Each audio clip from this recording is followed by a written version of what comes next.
It's time for Coffee with the Chicken Ladies, a podcast for people who love chickens.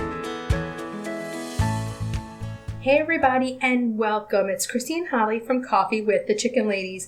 We're here and this is episode number 12 of our podcast where we talk about everything chicken, family, fun, and more chickens. More chickens. We drink a ton. I'm talking a ton of coffee, but most importantly, we hug our chickens every day. Every day. Don't forget to hug your chicken. We brew coffee from a local coffee house here in Bel Air, Maryland, Coffee.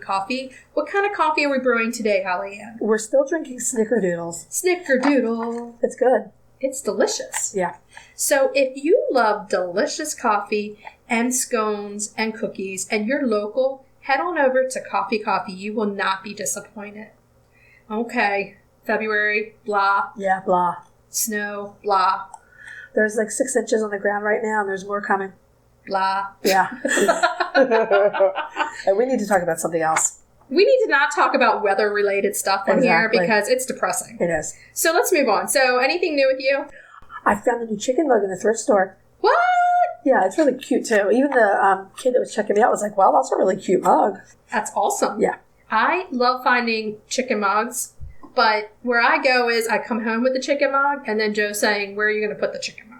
Because your cabinets are filled? They're full of mugs. Well, you know what that means. Those vacation mugs have to go. I know. I mean, it's funny. Those are always the first ones to go. Yeah. I'm like, please, which one? Florida, North Carolina? Caribbean cruise, you are out of there. Your days are done. Although I wouldn't take a Costa Rica one. I'd be like, no, I need that one. Like when you go to Key West, you can find all the mugs with chickens on them since they have the big feral chicken colony. Is it the same in Costa Rica? They have chicken mugs there, too. Uh-huh. It's so funny, though, because the other day, that same thing happened to me. We had an extra mug somehow because you know me and chicken mugs and thrift stores. Yes. So I got one, and Joe was like, where are you putting that mug? And I'm like, well, I think the Outer Banks one that I bought has a little chip in it, so that had to go. But, whenever I go on vacation, I do buy a mug to use for the week. Yeah. Then they're like $4 or $5. So it's like, we'll get one next time we go. There you go. So, yeah, that's cool. Did you find anything else? On a subsequent trip, I found this really interesting dish. It's like this giant, shallow, hen-shaped white ceramic bowl.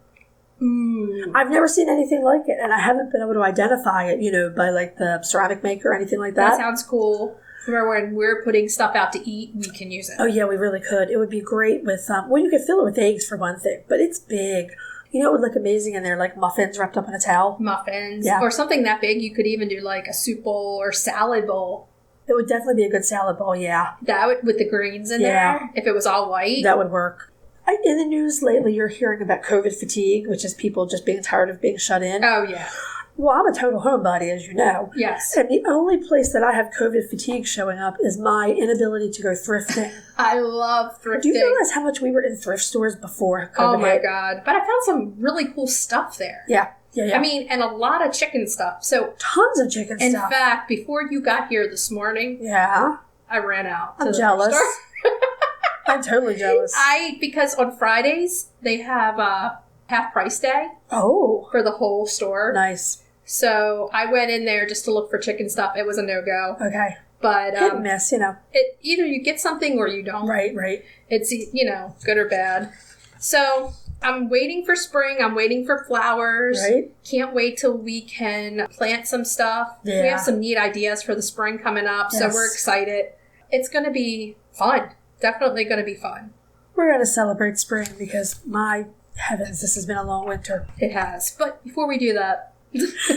let me just take a minute to tell everybody about Iwaloo Farm. It's a woman-owned, family-run, all-natural chicken treat company in the Midwest. And we love supporting those woman-owned businesses. Yes. They make 100% all-American oven-dried black soldier fly grubs for all types of poultry. So if you have turkeys, geese, ducks, chickens, peacocks? Maybe, yeah. A peacock. Why not? They're all going to love these grubs. They're great. They see this blue bag and they come running. They do come running, absolutely. These grubs are high in calcium and packed with protein.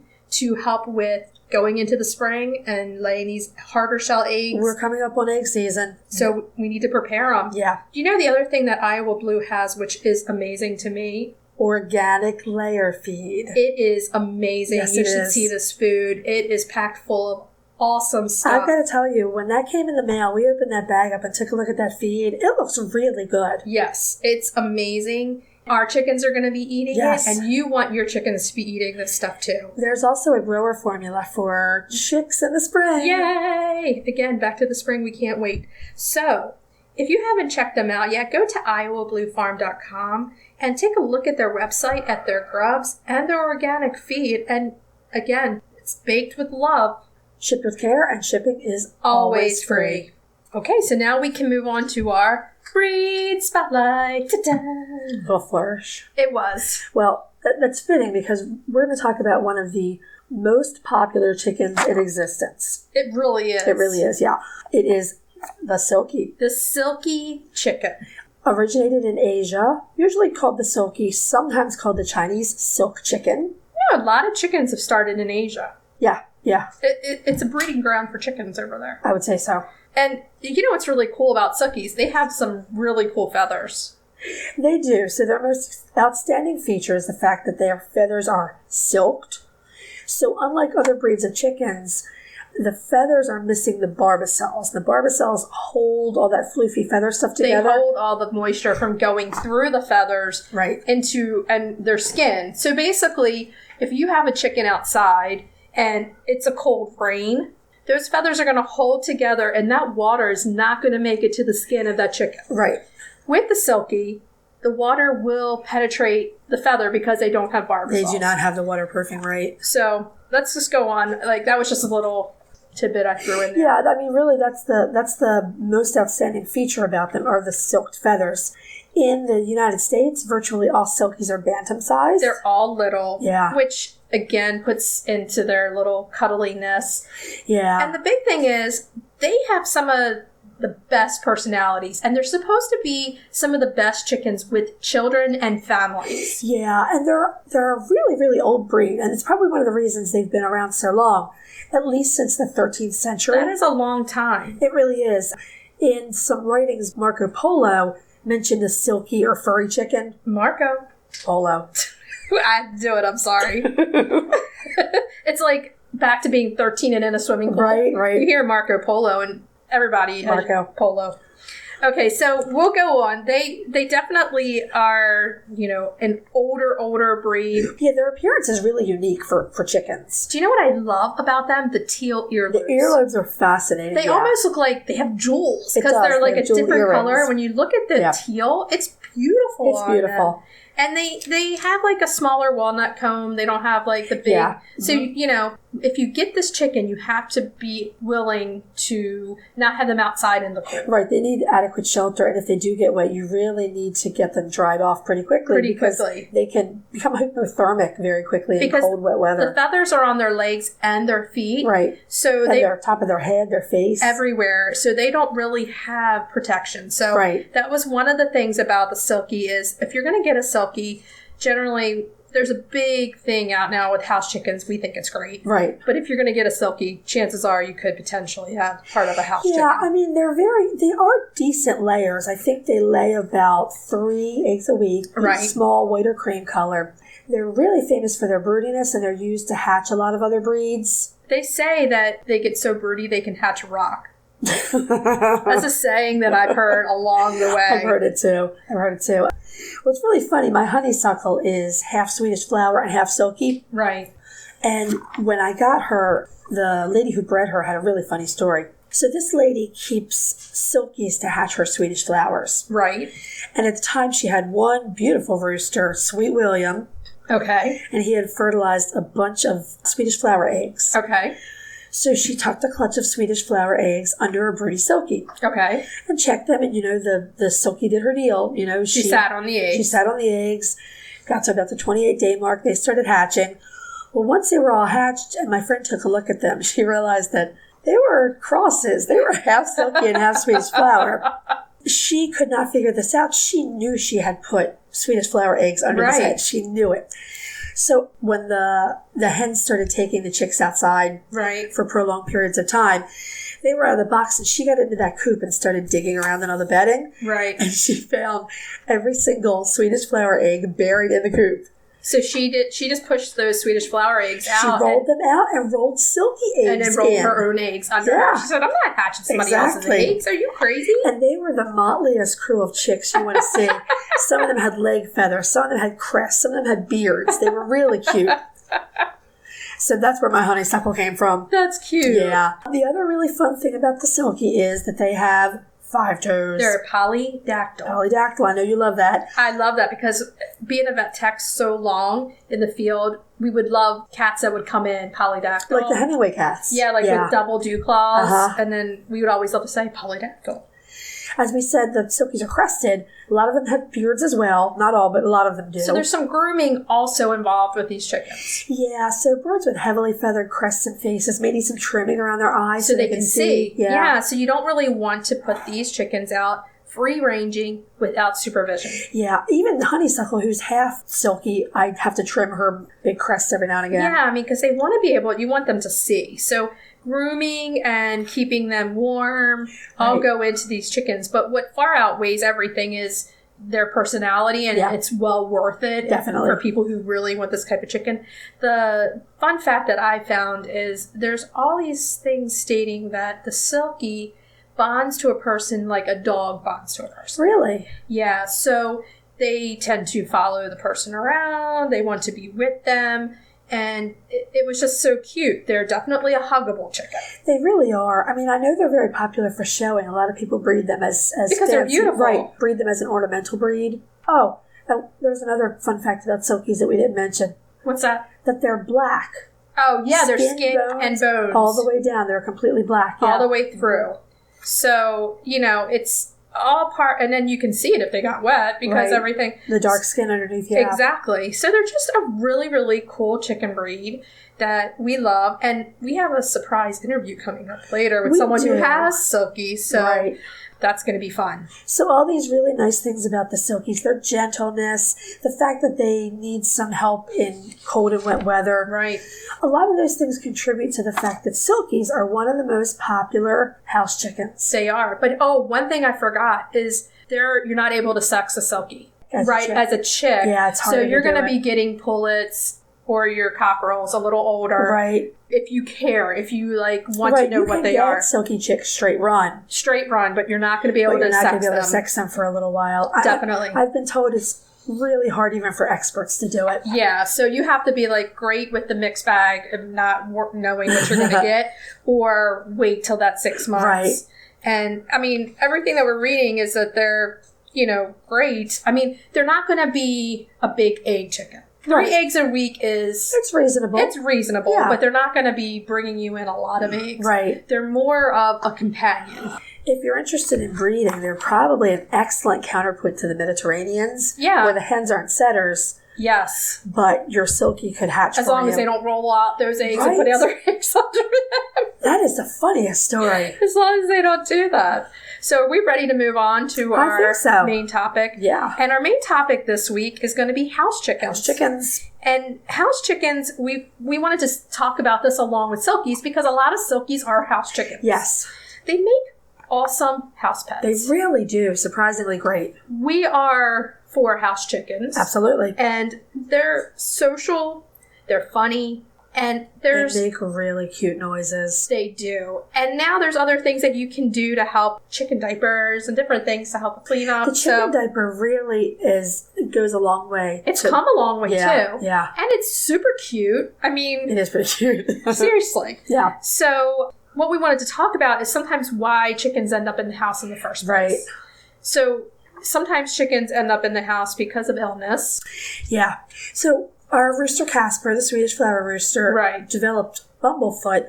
We're pretty sure it was from a puncture wound. Okay.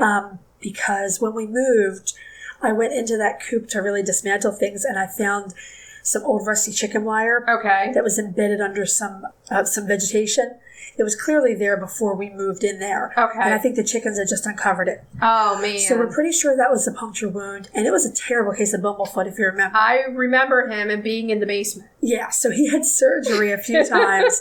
And he couldn't be outside because he couldn't get any dirt in the foot.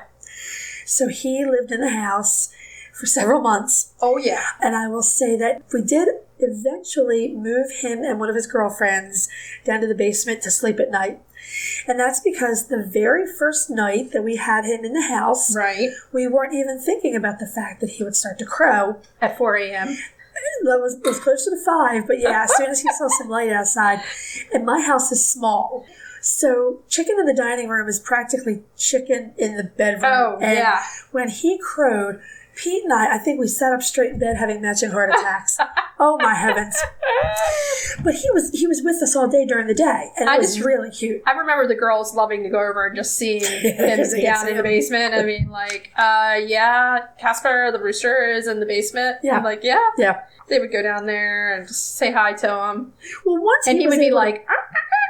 Oh, yeah, he's a good crower. Once he was able to go outside, we always kept a girlfriend with him to keep him company, but once he was able to go outside... He's back out there now. He's in a special needs coop with his wife, Honeysuckle. Speaking of Honeysuckle. Yeah. I mean, we all have some special needs chickens sometimes that come and go. And, you know, I think that's another topic. That's another topic, and they're near and dear to your heart. But that's the reason why some of these chickens become house chickens.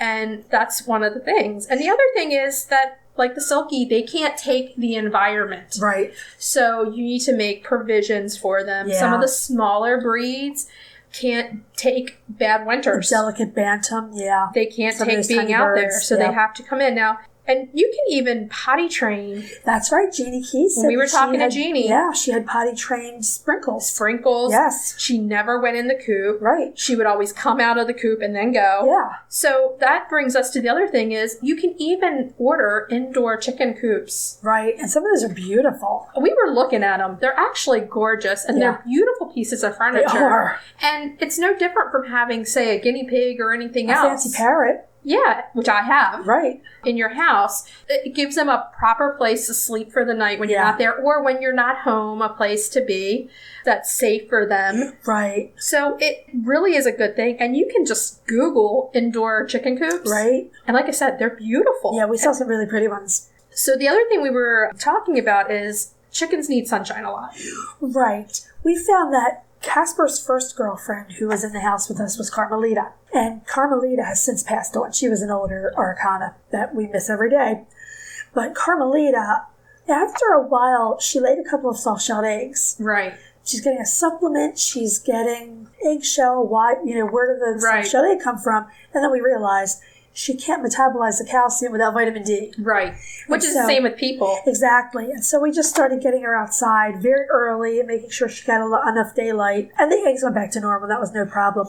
But if you have a house hen, I would imagine you really have to make sure she gets some vitamin D. Right. And if you have a house chicken, they're going to take more care. I would imagine that being a chicken, they're going to want a fair amount of outside time. So you have to get them outside. And if they're living in your house with you, they're already bonded with you, and you're going to need to spend that extra time with them, whether it's outside. It's just like having a dog or a cat.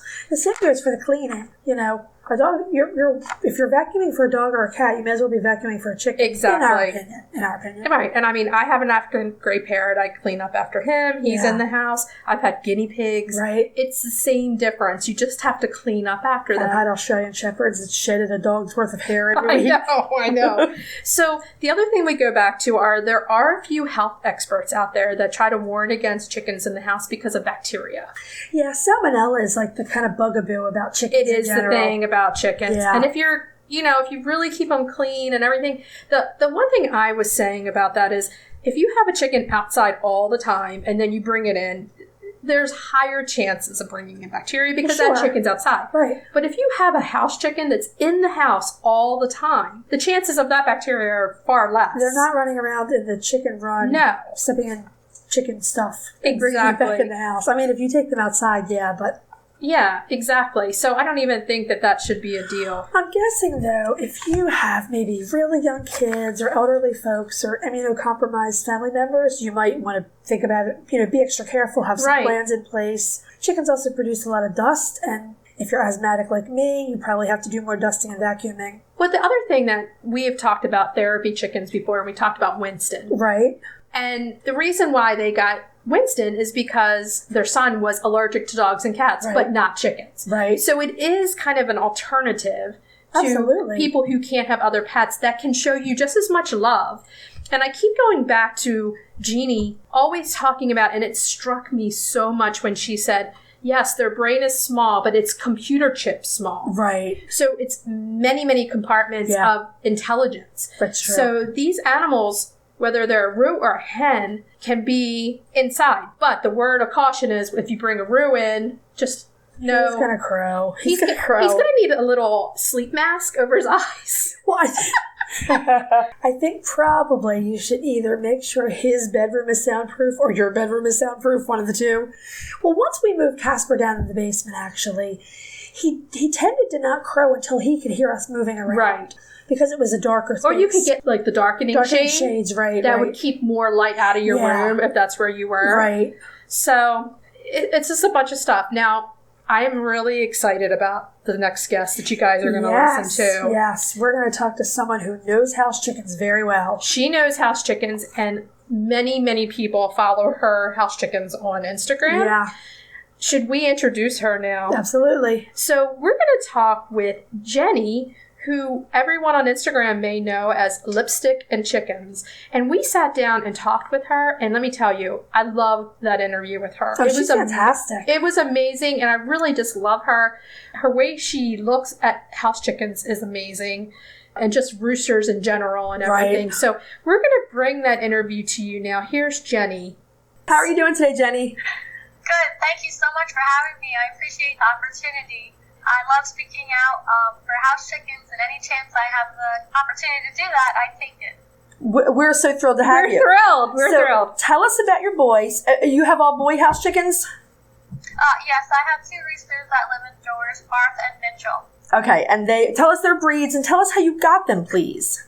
Yes, Barth is a white-faced black Spanish. He is a rescue. He doesn't have feet. I was on Instagram one day, and I had a message in my inbox from a girl I went to high school with. She asked me if I knew anyone that could take care of special needs chickens because her mother had a rooster that had lost his feet in the winter. Oh my goodness. Wow. Yes, so she sent me a video, and he was in terrible shape, and I was at work, and I told her to bring him down to my store. Okay. I work at Tractor Supply. Okay. Yes, they did. They brought him in a diaper box. He had no, shavings, and he was just in horrible, horrible shape. Oh my goodness. And yes, he was thin as a rail. His eyes were sunken in, and he had open sores on his feet and his comb. Oh, poor boy. And did they tell you how old he was when you got him? I reached out to her after to find out how old he was, and he was 13 months old when I brought him home. Oh, wow. Not old at all. And how old is he now? He will be 4 in March. Oh. Nice. So this is Barth, and he's the white-faced black Spanish, which we are in love with. One of our favorite types of chickens here at Coffee with the Chicken Ladies.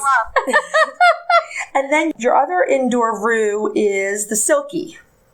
Yes, that's a Mitchell. He's still a baby. He was 1 in August, and he's a Silkie Sarama, and he only weighs 1 pound. Oh my goodness. Oh, so tiny and so cute. Oh, so cute. So we were talking about Silkies in our breed spotlight and saying that often the Silkies, and some of them are delicate bantams, tend to be house chickens for various reasons. And we were saying that they tend to have some of the most personable personalities out there, but for lack of a better way of saying it, and they want to be with you like a dog or a cat would like to be with you all the time. Mm-hmm.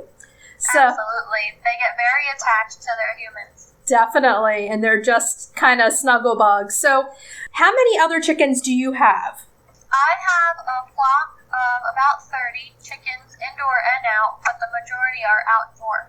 Nice. Mitchell and Barth live inside full time, but also they have visitors like Eloise and Mia, which you'll see sometimes on my feed. Yes. The ladies come in and visit? Yes, they do.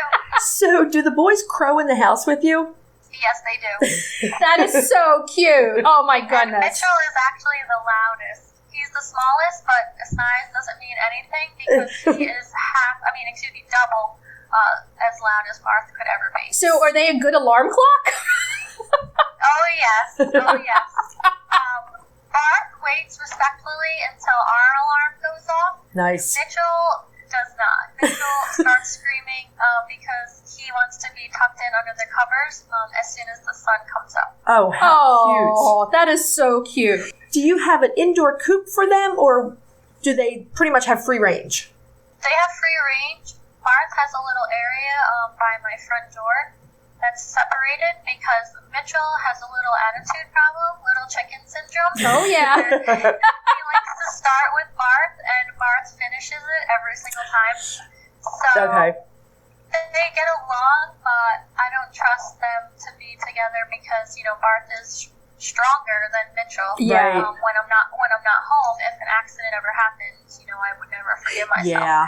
But they do get along. They're obsessed with each other. I just, I'm scared too to let them together because, and Barth hasn't been feeling well. I don't want Mitchell to get, unnecessarily sick if it is contagious, which I don't think it is. Right. And so you like to take them out when you go for hikes and stuff. All the pictures we've seen, they're so cute. Barth loves to be in the backpack, correct?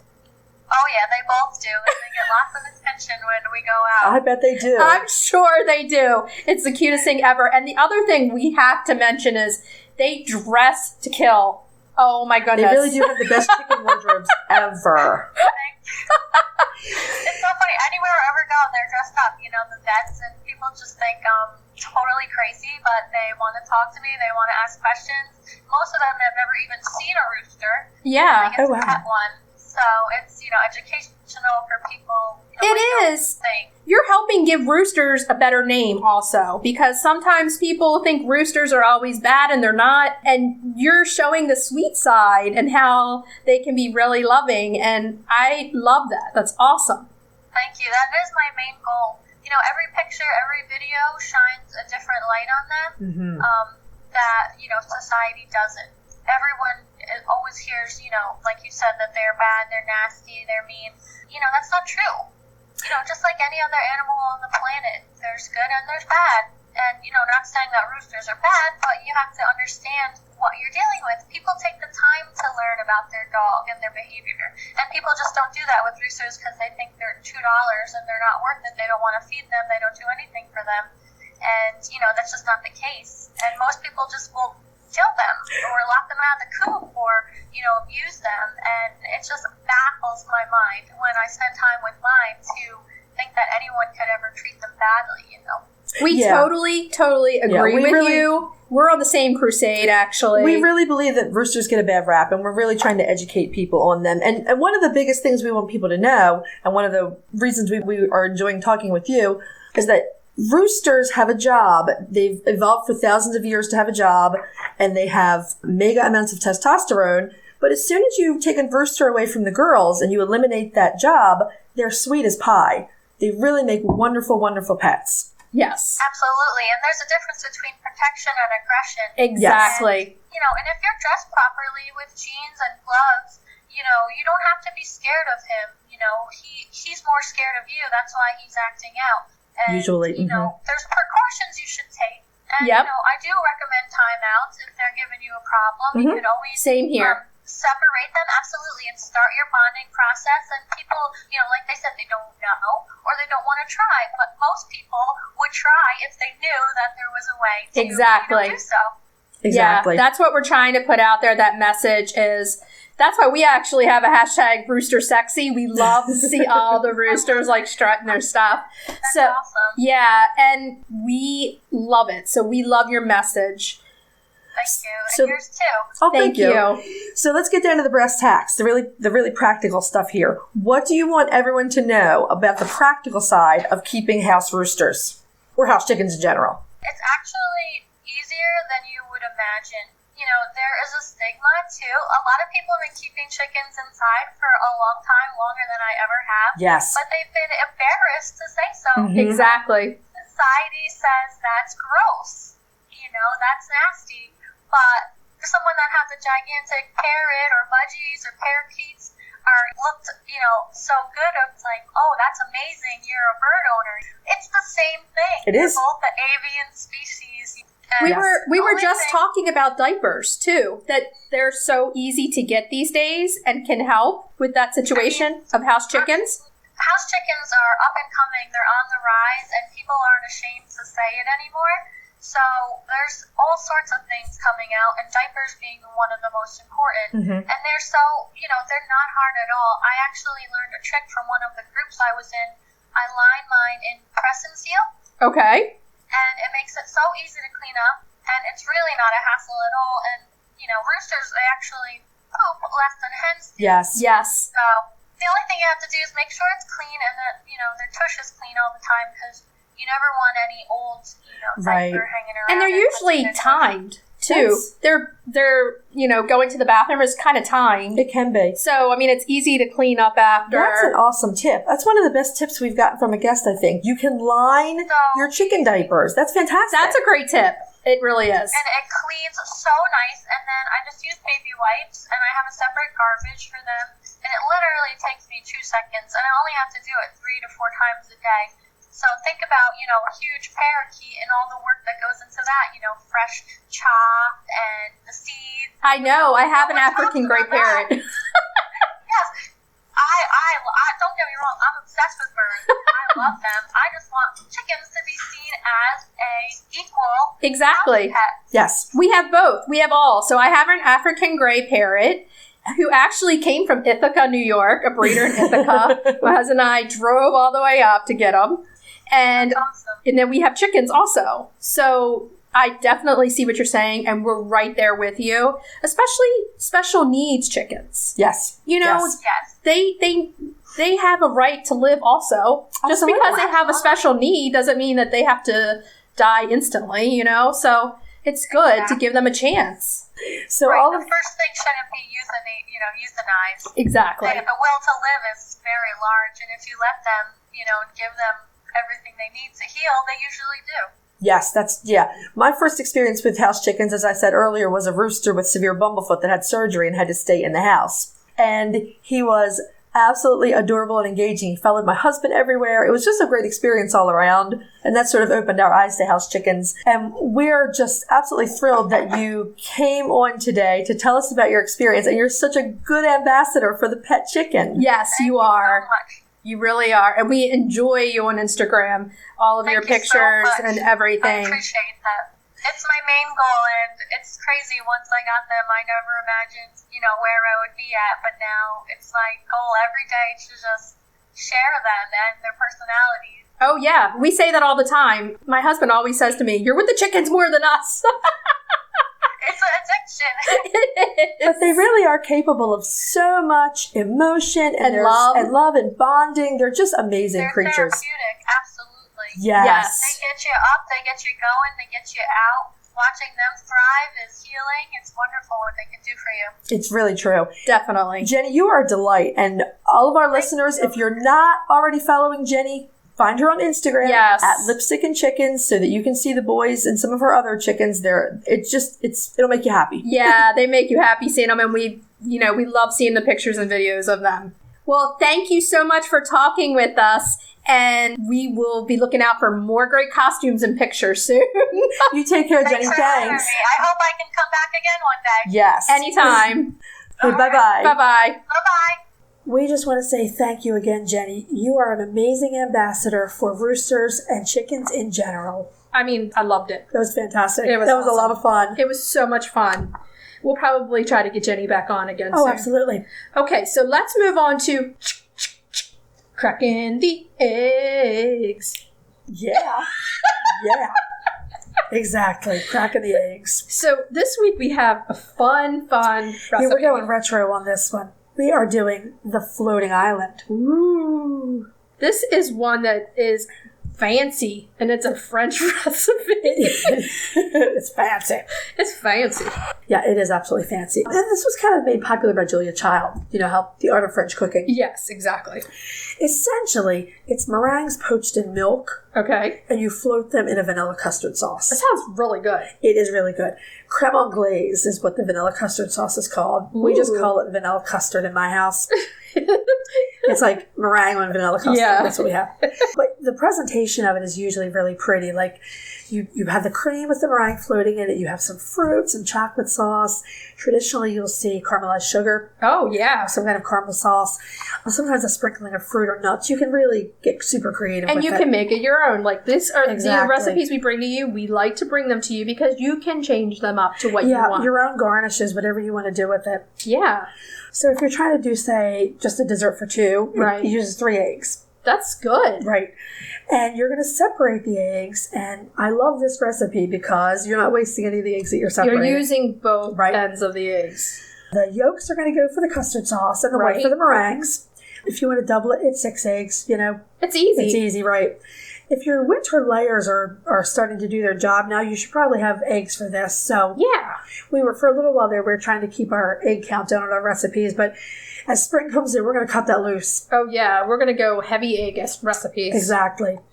And egg quality really matters in this recipe. Well, because meringues are whipped egg whites Right. and they're not cooked. Exactly. So you want to make sure that it's the freshest of eggs or an egg that was laid and then placed, And you that's can not really very old. You can really taste it in this recipe too. You Yeah. can taste the egg itself. The freshness matters. The meringue is cooked a bit in this recipe just Okay. because it's poached in milk, poached. lightly poached in milk. But a recipe like this is where home fresh eggs are going to shine. Oh, totally. Yeah. So it's an easy one. It's something that can be whipped up pretty quickly. Yeah, Literally you whipped can up. make the custard ahead of time. It's literally I whipped made a up. whip joke. You can make the custard ahead of time Right. and then just do the Just whip the eggs. meringue, right? And to serve it, you're just going to pour some of that custard in a bowl. You're going to float the meringue on it, and that's where you can get super creative And with make your it your garnishes. Yep. So much fun. Really easy, very retro. You can show off some of your vintage little bowls. That's true. This goes really well with vintage servingware. Oh, yeah. So if you do it, once again, send us some We wanna see pictures. some photos. We want to see it. Okay, so are we ready to move on to our retail therapy? Yes, we are. Okay. So we have a treat for everybody today. We have Ray here. Everyone might know her from Instagram as COVID Cluckers. Mm-hmm. We all are this lovely, great chicken community on Instagram, so we kind of know everybody by their Instagram handle. And Ray is the Maryland girl. Maryland! Woo! Okay, so we are going to talk today with you about a new product that you've been working on. Let's just give a little bit of background about what's been going on. You, over the quarantine, became a first-time chicken mama. Yes, I did. And it was the best choice I ever could have made. Yeah. How many chickens do you have now? I have 8. Okay. 6 of them are golden comets. I have a cream leg bar, and I have an olive egger that's a leg bar cover Marantz mix. Oh, wow. Nice. So, getting the chickens and becoming a new chicken mama, you have come up with a pomade. Basically, it's Pom Pom Comb Pomade. And what was your inspiration for coming up with this product? So over the summer, I started noticing my girls were getting like ashy combs. It's like they were coming in. And I started like experimenting with things that I could put on them that didn't smell. Because you know how chickens are with the respiratory issues. I don't want them smelling anything. And that's just how I kind of came up with it, because I was tired of seeing them like look all ashy, and I was worried about like ringworm, because like being a first-time chicken mama, you're terrified of everything. Like you're scared Right. everything is going wrong. Everything that can happen, right? And so I ended up talking with one of the poultry docs over at University of Maryland Extension at one of the seminars, and I was asking questions about that. And he recommended a mixture of coconut oil instead of Vaseline. Right. Because like if you think about it, when you go outside with Vaseline on your lips are still cold. They're just now cold and kind of wet. So when he recommended the coconut oil, I was like, well, that makes sense. So I started off by doing this on my lips first. Okay. So I knew if it was good for me, it was going to be okay for them. And I ended up naming it for my one chicken, Pom Pom. Okay. I love her. She's crazy. She's absolutely nuts. And, you know, I like alliteration, COVID Cluckers, Pom Pom, Pom Pom Pomade. And then I added it, you know, just a little bit of like some hunt culture to it, I guess. for Baltimoreans, like with the whole hunt. So that's why I wanted to do it with a pomade versus like an Aquanet or something like that. Sounds But, yeah, good. that's the whole reason why I came up with that. So again, so we can let everybody know, is it 100% all natural, and what kind of types of ingredients do you have in it? It's all natural. I really looked into my ingredients. It's mostly beeswax with a little bit of coconut oil in it. The melting point is higher than like a chapstick. Okay. Because chickens, they run hotter than we do. They and do. I don't want it to immediately melt all over them. I want it to be able to take time to absorb into their comb. It just allows air movement, but it's all natural. I wouldn't worry about it. I mean, like I said, if I put it on myself and I'm not breaking out, I think it's safe enough for your chickens. Yeah, everything that we put on skin, even on them, they're going to absorb. So we just have, just make sure everything's good. 100% all natural. You can't go wrong with that. Where will you be selling? I'm going to have an Etsy shop, and it's Cluckers on Etsy, but you can also find a link to it on my Instagram. I have it in my Smart Bio. Oh, great. With like the rest of the things that I work with. I'll drop the link to your Etsy shop in our show notes for this episode. Awesome, thank you. Sure. So, does it have more than one use? Obviously, you're using it to condition the comb a little bit. Are there any other things you can do with it? It's actually antifungal. So, like, coconut oil actually is an antifungal. If you have, like, say, thrush, you should be taking coconut oil to help deal with that. But it helps with, like, ringworm and other little, like, funguses that could grow on their combs. Because, let's face it, that's out in the open all the time. Right. It's not like they have feathers, and they can't really reach it to clean it. That's the whole reason why I came up with the stuff that I did. Okay. And like I said, you can also use it as a lip balm yourself. I mean, chickens don't have lips, so they're not going to be able to use it as that. But, It's a dual purpose for both the chicken mama and the chickens. Perfect. That's bang for And a your lot buck. of the feedback I've got is some of the ladies who have been experimenting for me, also, they were using it on their hands, and they said it made their hands really soft. So I'm really excited about all of that. Nice. Very nice. So everyone will be able to find you on Etsy. This is a question that we like to ask everyone that comes on the show with us, and we just find it really interesting. What is your favorite breed of chicken? I actually really like them all. Like, Yeah. I've fallen in love with everybody's chickens. Like, I see your chicken on Instagram, I'm in love with it. I mean, like, I love mine especially, I don't play favorites. I love them each, like, individually for different reasons. They all have such great big personalities. I love everybody's chickens. So I get excited when I see everybody's chickens all day long. It's kind of an unfair question because we don't have a favorite breed. There's no way we could choose a favorite breed. So We have multiples. Yeah. So we put everyone else on the spot, but we would not be able to answer this question ourselves. Well, and being new, I don't really know. Fair enough, know? yeah. Yeah, definitely. I just love my girls, and I love everybody else's chickens. I would love to have a rooster one day. I think that would be so much fun. Yeah, And definitely. that's going to take a little bit of work. It's like the city, but... Yeah. Well, thank you so much for being on the show with us and bringing us your product so that we can get it out there for everyone to use and to moisturize with their chickens and themselves. And it comes in this cute little tin. It's absolutely adorable. It is so cute. Mm-hmm. So look for COVID Cluckers on Etsy. Yes. Again, this is the Pom Pom Comb Pomade. And check it out. Yeah. You can't go wrong with something that's going to moisturize the chicken mama and the chicken. It was so great talking to you, Ray. Oh, thank you so much. Okay, thanks. Bye-bye. Bye-bye. Bye. We just want to say thanks to Ray for talking to us today. Okay, so is that it for this week? Nope, we have one more thing to do today. Okay. We have to announce our winner of our giveaway that we have done with Ray from COVID Cluckers on Instagram.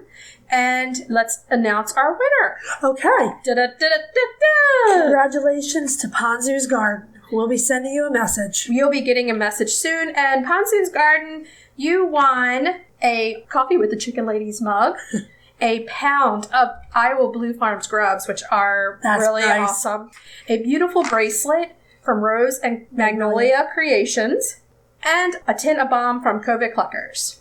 Congratulations. So, We wrap it up now? we gotta wrap it up, man. Okay. So, what are we gonna be talking about next week? Next week is fantastic. We're going to talk about Faverolles chickens. Yeah, they're so cool. Our main topic is roosters. Roosters. All about roosters. That's gonna be fun. Yeah. Our recipe is your potato vegetable That soup one's mine. with salt-cured egg yolks. Awesome. Yeah, it's really fantastic. And retail therapy is vintage roosters. You can't get better than that. It's like the rooster episode. That sounds good. Sounds good. Okay, so before we get out of here, there's one more thing we should tell everybody. Hug your chicken? Every day. We'll see you next week, everybody. Bye-bye. Bye. If you'd like to see more of us, please follow us on Instagram at Coffee with the Chicken Ladies. If you enjoyed this episode and you'd like to help us grow the podcast, please leave us a review on Apple Podcasts. If you'd like to become a patron of the show so that we can bring you even more high-quality chicken content, please visit our Patreon page, patreon.com/Coffee with the Chicken Ladies. Thanks for listening.